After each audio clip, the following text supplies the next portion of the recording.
If you look on page 31 in the program, she's got a wonderful 27-year career of chamber work, but she's one of those people that when you meet her, you instantly know you're going to be lifelong friends.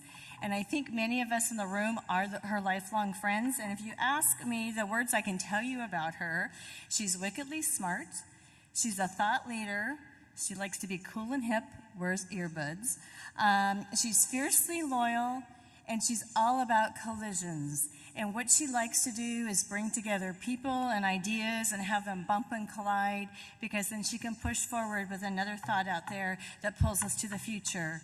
For us in the industry, that means she's one of the few that first took that leap of, we got to come up with a new business model, and by darn, I'm going to figure it out. So she took that big leap, and we're all trying to figure out how we follow her on those pieces. She also does collisions in our community. So I've had the privilege of spending a lot of time with Casey, and I've been in our community, and there's probably no one in this room, or maybe I challenge you, that you can be talking to people, and all of a sudden we're going to a pop-up party for a 40-year-old, and you look out on the dance floor at 11 o'clock at night, and we're about the only two white chicks in the room. Then you get up in the morning and you have brunch with 20-something-year-olds that call her Entre-Mom because she's helping them start their companies, and then she's helping a rapper get investment or venture capital for his next piece. This is Casey. Now, as a friend, Casey also collides with all sorts of things, and she, in a moment's notice, will show up on your doorstep because she knows you're getting married and you didn't tell anybody. And she kind of made it all happen. And I think I'm probably the only one in the world when you do a prenuptial. I don't worry about real estate or money.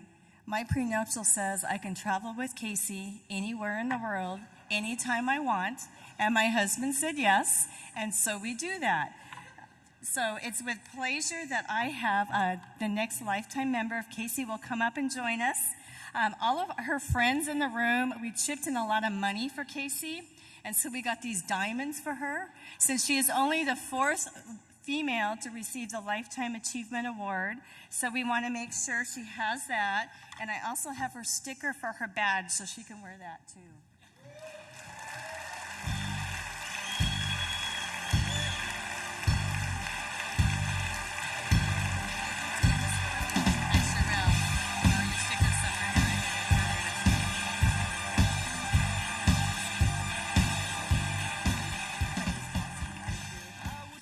Wow, thank you, Betty, very much, and thank you to everyone here. It'd certainly be an honor to be acknowledged here this evening, especially with the three other gentlemen.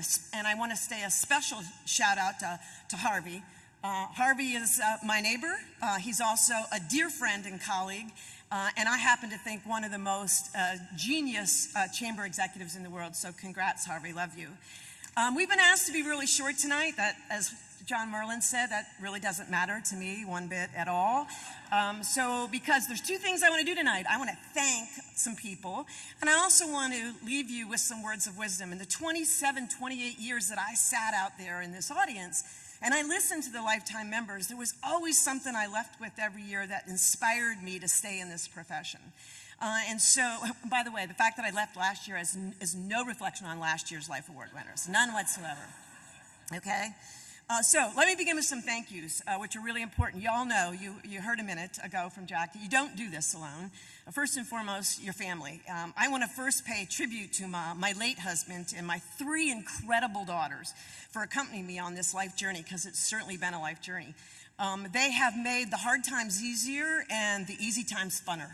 So to Suzanne, Elizabeth, and Margaret, who are not here tonight, but we are taping it for them, I want you to know that even if you weren't my daughters, you would be my three best friends, and I love you very much. Thank you. To my friends in the industry, and there are many of you out there tonight, I would have never survived 27 years without you. There is no doubt in my mind. And so many of you I wish I could thank. There's just too many to do tonight. But I do have to make sure that I acknowledge a few of them.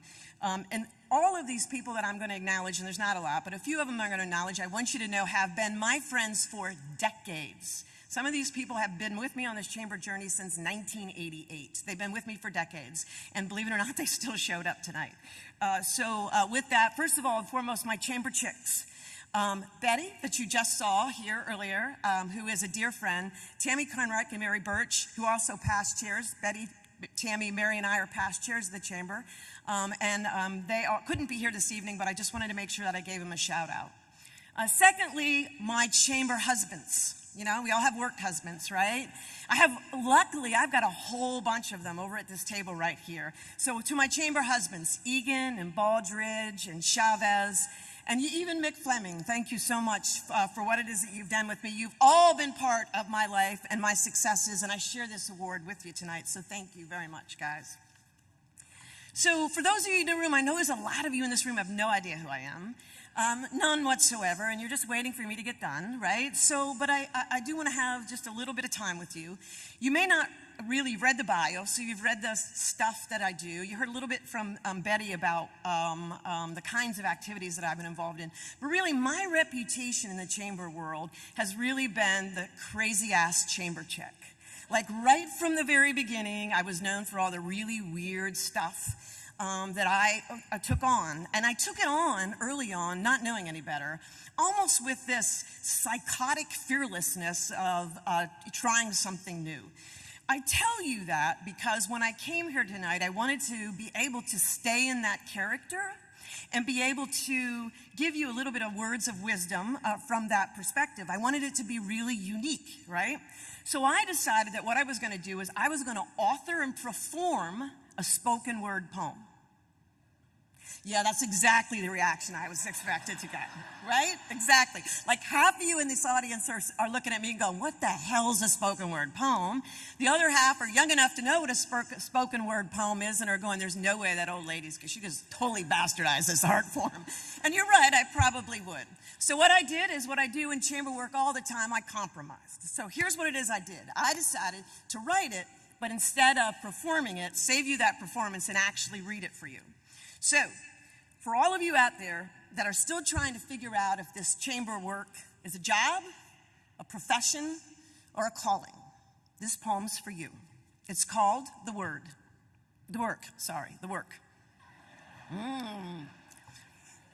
Mouth is dry.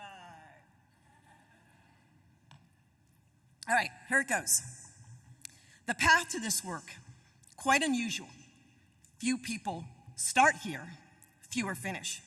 Never ending, the work has its toll.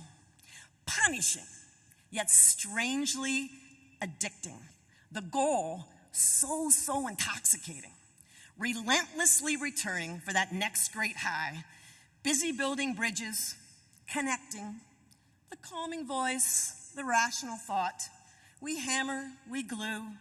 We whisper, we preach. And still, it crumbles and falls again and again. We get angry, we blow up, we light fires, crying to them, never again, enough. And then it happens. That craving, that need for that next hit, it overcomes us, it surrounds us, it becomes us. And we begin again, settling, rationalizing every small victory, drinking them in like water for the soul, and collecting them like the precious shooting stars that they are, until one day they add up to a lifetime. A lifetime of victories, each so small, each so seemingly inconsequential, that standing in them, it's invisible. But then we leave the path. We end the journey. And staring backwards, there's clarity, brightness, pride in the light, contentment in the victories, confidence in the handoff. And eventually, there is even wisdom. True wisdom that eventually washes over you like a tidal wave of recognition, and you see it, you finally see it, and you scream to all who follow you. The real difference did not come from building those bridges. No, the real difference came when you burnt those bridges to the ground, forcing the truth, forcing the conversation, and forcing the change. Today, I quietly smile at that thought, thankful I didn't know it at the time, at peace with the scars on my hand, giddy with the excitement of finally being done. The work, it matters. You matter. May the flames from the bridges I have burnt in my career provide the light to the path in yours. Thank you.